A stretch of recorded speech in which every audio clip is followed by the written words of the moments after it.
ولیوں کے ساتھ ویسے بھی جو ٹکر لیتا ہے نا اس کا انجام کیا ہوتا ہے. جو اولیاء اللہ سے ٹکر لیتا ہے اس کا انجام سنے. اور یہ انجام حدیث قدسی ہے. حدیث قدسی پتہ ہے کون سی ہوتی ہے نا؟ ایک ہے قرآن، ایک ہے نبی کا فرمان. یہ فرمان الہی ہوتا ہے پر بزبان نبی ہوتا ہے. یعنی یہ جو نور پارے ہیں یہ آپ کو قرآن میں نہیں ملیں گے بظاہر، یہ ملیں گے حدیث میں، لیکن فرمایا اللہ نے ہوگا، حضور نے آگے ہمیں بتایا ہوگا. حضور فرماتے ہیں کہ حضور نے فرمایا کہ اللہ فرماتا ہے، اسے کہتے ہیں حدیث قدسی. اور یہ جو میں حدیث سنانے جا رہا ہوں یہ کوئی عام حدیث نہیں ہے، امام بخاری نے بھی لکھی ہے. اب آپ اس سے اندازہ لگا لیں کہ حدیث قدسی بھی ہے، اور قرآن کے بعد جس کتاب کو ہم چوٹی کی سمجھتے ہیں وہ بخاری ہے، اور حدیث میں جو سب سے افضل درجہ ہے وہ حدیث قدسی ہے، اور یہ حدیث قدسی ہے. اب سنیں اس کو. وعن ابی ہریرہ رضی اللہ تعالی عنہ قال، حضرت ابو ہریرہ رضی اللہ تعالیٰ عنہ فرماتے ہیں قال رسول اللہ صلی اللہ علیہ وآلہ وسلم کہ حضور علیہ الصلوۃ والسلام نے فرمایا ان اللہ قال کہ بے شک اللہ تعالیٰ فرماتا ہے. حضور نے فرمایا، ابو ہریرہ فرماتے ہیں کہ حضور نے فرمایا کہ اللہ تعالیٰ فرماتا ہے. کیا فرماتا ہے؟ من عادلی ولیًا، جس نے میرے کسی ولی سے دشمنی کی، جس نے میرے کسی ولی سے عداوت کی، فقد آذنتہ بالحرب. اوئے ہوئے، حضور نے فرمایا اللہ فرماتا ہے جس نے میرے ولی کی عداوت کی، دشمنی کی، میں رب اس کے خلاف اعلان جنگ کرتا ہوں. اللہ اس کے خلاف اعلان جنگ کرتا ہے. اور پھر اس کے بعد کیا فرمایا؟ اس پہ آتے ہیں واپس. پھر فرمایا وما تقرب الی عبدی بشیء احب الی مما افترضت علیہ. حضور فرماتے ہیں کہ اللہ فرماتا ہے کہ میرا بندہ کسی بھی اور کام کے ذریعے میرے اتنے قریب نہیں ہوتا جتنا ان باتوں سے ہوتا ہے جو میں نے اس پر فرض کی ہے. یعنی جتنا فرض قوموں پر عمل کر کے وہ میرے قریب ہوتا ہے اتنا کسی اور بات سے وہ میرا قریب نہیں ہوتا. پھر آگے کیا فرمایا؟ وما یزال عبدی یتقرب الی بالنوافل حتی احبہ. اور میرا وہ بندہ نوافل میں کثرت کرتا رہتا ہے، فرضوں کو تو پڑھتا ہی ہے، نوافل کی بھی کثرت کرتا رہتا ہے. اتنی کثرت کرتا رہتا ہے کہ یہاں تک کہ میں رب اس سے محبت کرنے لگ جاتا ہوں، میں اللہ اس سے محبت کرنے لگ جاتا ہوں. اور پھر فرمایا فَإِذَا أَحْبَبْتُهُ. اب مزہ آئے گا آپ کو حدیث سننے کا، حدیث قدسی سننے کا. اللہ فرماتا ہے پھر جب میں اس سے محبت کرتا ہوں نا، کیا مقام ہے اس کا، حد ہو گئی ہے ویسے، یعنی اس سے آگے آپ کہاں جائیں گے. اللہ فرماتا ہے جب میں اس سے محبت کرتا ہوں نا کنتُ سمعہ الذی یسمع بہ. میں اس وقت اس کے کان بن جاتا ہوں جن سے وہ سنتا ہے. کون کہتا ہے؟ اللہ کہتا ہے میں اس کی بخاری کی حدیث ہے، میں اس کے کان بن جاتا ہوں جن سے وہ سنتا ہے. وَبَصَرَهُ الَّذِي يُبْصِرُ بِهِ. اور میں اس کی آنکھیں بن جاتا ہوں جن سے وہ دیکھتا ہے. میں اس کے کان بن جاتا ہوں. اب نہ سننا، اب نہ کہنا یہاں سے بکارو گے تو وہاں حضور کیسے سنو گے، حضور کی تو یہ تو جب حضور کے خدمت گاروں کی یہ شان ہے تو سرکار کا عالم کیا ہوگا. یہ تو ولیوں کی بات ہے. اللہ کہتا ہے میں ان کے کان بن لیتا ہوں. میں آپ سے پوچھتا ہوں جس کا اللہ کان بن جائے، یہ میری بات ہے، یہ کس کی بات ہے؟ حضور کی. حضور کی بات ہے؟ نہیں، اللہ کی. کون کہہ رہا ہے؟ امام بخاری نے لکھا ہے. اس سے بڑی حدیث کی کتاب تمہارے نزدیک کون سی ہے؟ اس میں آیا. اور حدیث بھی قدسی، حدیث قدسی جب اللہ کہے کہ میں اس کے کان بن جاتا ہوں، پھر جو بندہ کہے ولی نہیں سن سکتا وہاں سے ہو گئے، مجھے بتائیں وہ کس چیز کا منکر ہوا؟ اللہ کہتا ہے میں اس کے کان بن جاتا ہوں جن سے وہ سنتا ہے۔ یہی وجہ ہے کہ معین الدین چشتی اجمیری خراسان کی پہاڑیوں میں مجاہدات میں تھے، تو سرکار غوث اعظم نے بغداد میں کہا تھا کہ میرا یہ قدم ہی ہاذا، میرا یہ قدم ہر ولی کی گردن پر ہے۔ یہ خراسان میں سن کر کہتے ہیں کہ میری گردن ہی نہیں، میری سر آنکھوں پہ بھی آپ کا قدم ہے۔ یہ یہاں سن کر تسلیم کر دیتے ہیں۔ یہ اللہ کے ولی کی شان ہے۔ کیوں؟ اللہ کہتا ہے میں ان کے کان بن جاتا ہوں۔ یہ میرے الفاظ نہیں ہیں، یہ حضور کے الفاظ ہیں کہ اللہ فرماتا ہے۔ پھر فرمایا وَبَصَرَهُ الَّذِي يُبْصِرُ بِهِ، میں اس کی آنکھیں بن جاتا ہوں جن سے وہ دیکھتا ہے۔ ہم کہتے ہیں حضور نظر کرم فرمائیں، کہتے ہیں حضور کیسے فرما سکتے ہیں؟ بھائی یہ حضور کا مقام نہیں ہے، یہ حضور ولی کا بتا رہے ہیں۔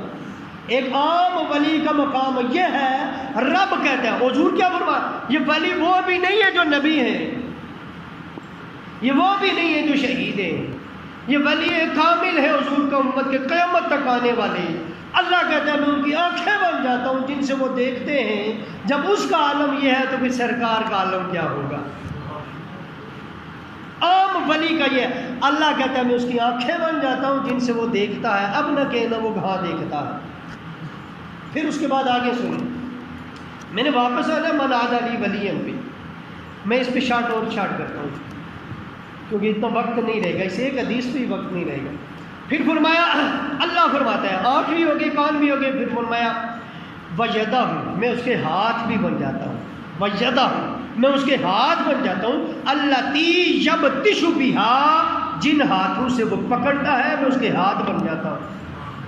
اور پھر فرمایا وَرِجْلَهُ، حضور فرماتے اللہ فرماتے ہیں وَرِجْلَهُ، میں اس کے پاؤں بھی بن جاتا ہوں، الَّتِي يَمْشِي بِهَا، جن پاؤں سے وہ چلتا ہے۔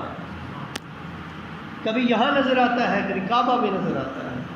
اور پھر فرمایا وَإِن سَأَلَنِي، اور اگر میرا وہ ولی مجھ سے سوال کرے، یہ اس بات کا جواب ہے کہ ولیوں سے دعائیں کیوں منگواتے ہو؟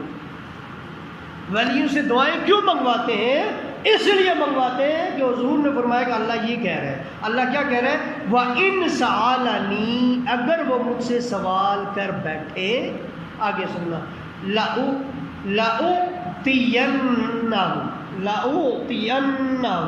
یہ بنون تاکید ثقیلہ، تاکید کے الفاظ ہیں۔ یہ جو گرامر پڑھتے ہیں ان کو پتہ ہے تاکید کا کیا مطلب ہوتا ہے، ان کو میں سمجھا رہا ہوتا ہوں، یعنی ضرور بالضرور۔ اللہ کہتا ہے وہ مجھ سے سوال کرے نا تو پھر ضرور بالضرور میں انہیں عطا کر دیتا۔ جب رب کہتا ہے کہ میں ضرور بالضرور انہیں عطا کر دیتا ہوں، یہی وجہ ہے کہ ہم اللہ کے ولیوں سے دعائیں کرواتے ہیں۔ اللہ کہتا ہے جب وہ مجھ سے سوال کرتے ہیں میں انہیں عطا کر دیتا ہوں۔ وَلَئِنِ اسْتَعَاذَنِي، اگر وہ مجھ سے پناہ مانگتے ہیں تو پھر اللہ فرماتا ہے لَأُعِيذَنَّهُ، تو پھر میں انہیں ضرور پناہ عطا کر دیتا ہوں۔ وہ مجھ سے پناہ مانگتے ہیں میں انہیں ضرور پناہ عطا کر دیتا ہوں۔ وَمَا تَرَدَّدْتُ، مجھے کسی بات میں، اللہ فرماتا ہے مجھے اتنا تردد نہیں ہوتا، ان شیئن، کسی بات میں، انا فاعلہ ترددی ان نفس المؤمن، اللہ فرماتا ہے مجھے اس مومن کی جب جان نکلتی ہے اور کسی بات میں تردد نہیں ہوتا، اس بات میں ہوتا ہے۔ اور کیوں ہوتا ہے؟ فرماتا ہے اللہ فرماتا ہے، حضور فرماتے ہیں کہ اللہ فرماتا ہے یکرہ الموت وانا اکرہ مساءتہ، کہ اس کو موت ناپسند ہوتی ہے اور مجھے اس کی تکلیف ناپسند ہوتی ہے۔ یہ ہے ولی کی شان۔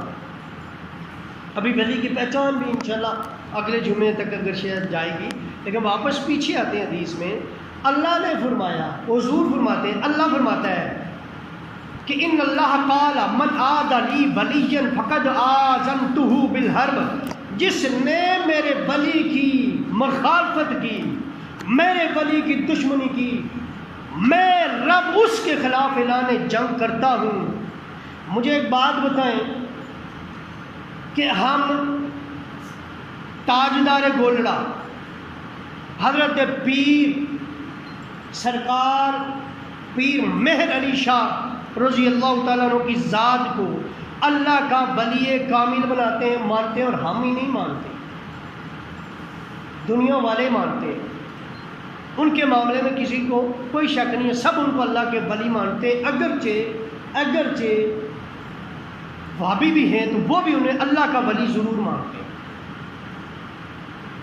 اگرچہ اس طرح ان کی تعریف توصیف مدح سرائی اور ان سے رغبت نہیں رکھتے جس طرح ہم رکھتے ہیں، لیکن مانتے ہیں اللہ کے ولی۔ ان کی جو دشمنی لے جو ان کی دشمنی جن لوگوں نے لی ہے، جن بدبختوں نے لی ہے، تو جو اللہ کے ولی کی دشمنی کرتا، اللہ کہتا ہے میں اس کے خلاف اعلان جنگ کرتا ہوں، تو اس کا پھر کچھ رہے گا باقی؟ بھائی جس کے ساتھ اللہ اعلان جنگ کرتا ہے پھر اس کا بچتا کچھ نہیں ہے، اس کا رہتا کچھ نہیں ہے۔ کیوں؟ اللہ کہتا ہے میں اس کے خلاف اعلان جنگ کرتا ہوں جو میرے ولی سے دعوت کرے۔ تو جس کا پیر مہر علی شاہ صاحب سے دعوت کرنے کے پر کچھ نہیں بچتا، تو اگر معین الدین چشتی اجمیری سے دعوت کرے اس کا کیا بچے گا؟ وہ سرکار غوث اعظم سے دعوت کرے اس کا کیا بچے گا؟ اور یہ تو پھر بھی ان کی پاؤں کی خاک برابر بھی نہیں ہے، چاہے غوث اعظم بھی ہیں، کن کی پاؤں کی خاک برابر؟ حسن و حسین کی۔ ان کو تو ناز ہی اسی بات پر ہے کہ میں ان کی اولاد ہوں، فخر اسی بات پہ ہے کہ میں حسنی حسینی سید ہوں سرکار غوث اعظم کو۔ تو جب ان کی بارگاہ میں گستاخی کرے اور ان کی دشمنی مول لے پھر اس کا کیا بچے؟ جب عام ولی کی عداوت والے کے پاس رہتا کچھ نہیں ہے، کیوں اللہ اس کے خلاف اعلان جنگ کرتا ہے؟ تو پھر جو ولیوں کا بھی سردار ہے، جو صحابہ کا بھی حضور نے سردار بنایا ہے، پھر اس علی ولی سے تو دشمنی کرے گا، مجھے بتائیں اس کا کیا بچے گا؟ یہاں مولا علی کی دشمنیاں کی جاتی ہیں۔ میں آپ سے پوچھتا ہوں، مجھے ایک بات بتائیں، ایک بدبخت نے اس سال بھی مسئلہ چھیڑا ہے، پچھلی سال بھی چھیڑا تھا، اس نے کہا تھا خانہ کعبہ سے بت علی نے کندھوں پہ کھڑے ہو کر، مولا علی نے نہیں، وہ کوئی اور علی تھے جس نے توڑے تھے۔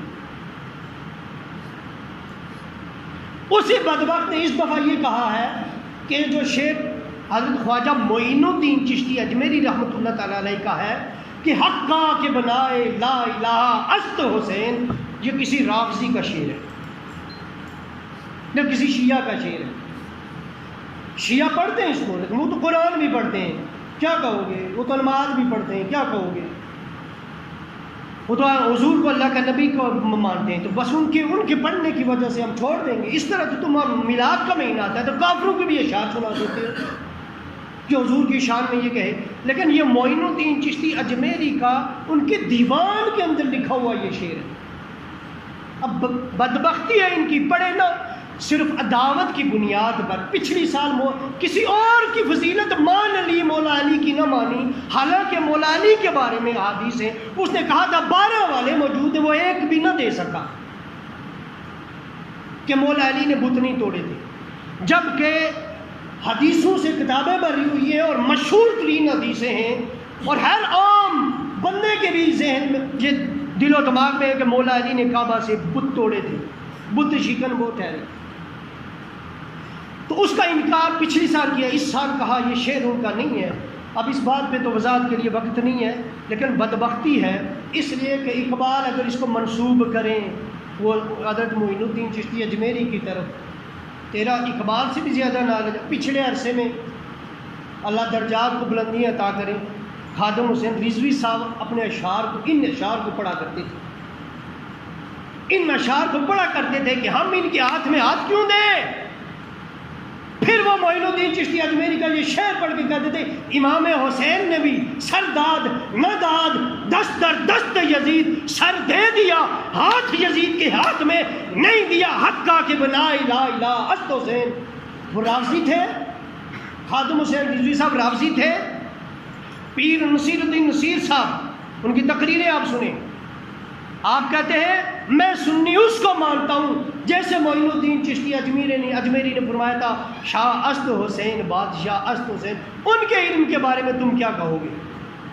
پھر ان کو بھی چھوڑو، تیرا اپنا بڑا بھائی ابو بکر چشتی صاحب راول پنڈی کے اندر، وہ بھی اشعار محرم میں یہ پڑھا کرتے ہیں شاہ است حسین، کیا وہ بھی رافضی ہیں؟ تیرے باپ یہ تیرے والد صاحب یہ اشعار پڑھا کرتے تھے، وہ بھی رافضی ہیں؟ تو نے کہا یہ رافضیوں کا شعر ہے، اس نے کہا یہ رافضیوں کا شعر ہے جو معین الدین چشتی اجمیری نے کہا ہے۔ اصل میں وہ سمجھا نہیں ہے اس بات کو۔ مختصر میں بات یہ عرض کروں کہ اس بات میں اس کو نظر آیا کہ کلمے کی بنیاد حسین کیسے ہیں جی؟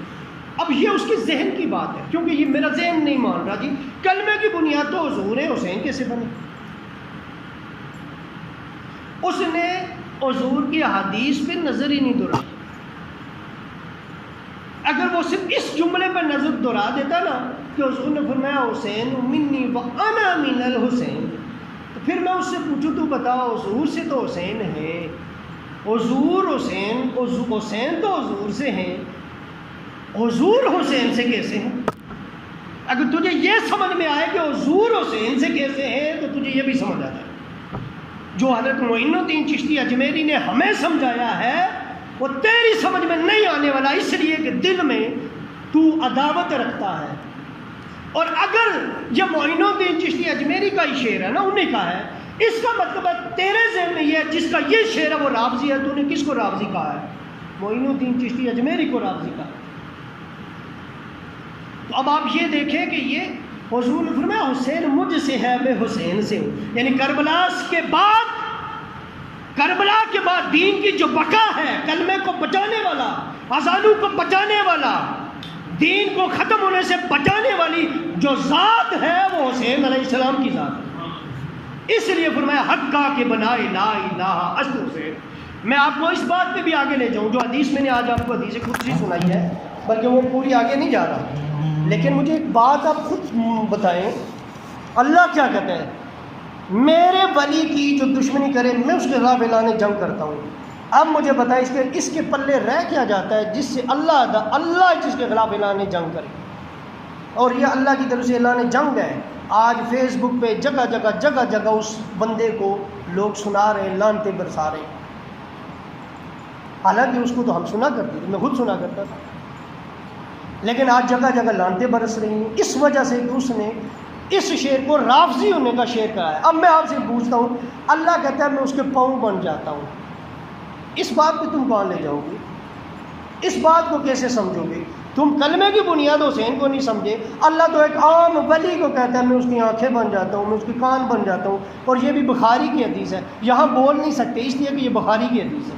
حضور نے فرمایا حسین مجھ سے، میں حسین سے ہوں، میں حسین سے ہوں۔ اگر یہ حضور نے نہ فرمایا ہوتا نا، یقیناً کہتے یہ بھی کسی رافضی نے کہا، اگر ان کو یہ ثبوت نہ ملتی، لیکن حضور نے فرمایا میں حسین سے ہوں، علی مجھ سے ہے، میں علی سے ہوں، علی میری جان ہے، جن کو حضور اپنی جان کہتے رہے ہو۔ اور اب میں آپ سے پوچھتا ہوں آخری بات کرنے لگا ہوں کہ حضور نے جو غدیر خم پر اعلان کیا تھا، کس کا کیا تھا؟ علی کی پیر ہونے کا کیا تھا۔ ولی کو ہم پیر ہی کہتے ہیں نا، ولی ہیں، پیر ہیں۔ حضور نے کیا فرمایا تھا؟ من کنت مولاہ فہذا علی مولا، جس کا میں پیر ہوں اس کا علی بھی پیر ہے۔ اور علی کی پیری کو سب سے پہلے تسلیم کرنے والے ابو بکر صدیق ہیں اور حضرت مولا عمر ہیں۔ انہوں نے کھڑے ہو کر اعلان کیا تھا ہاں علی آپ کو مبارک ہو، آج سے آپ ہمارے بھی مولا ہیں اور ہر مومن کے مولا ہیں۔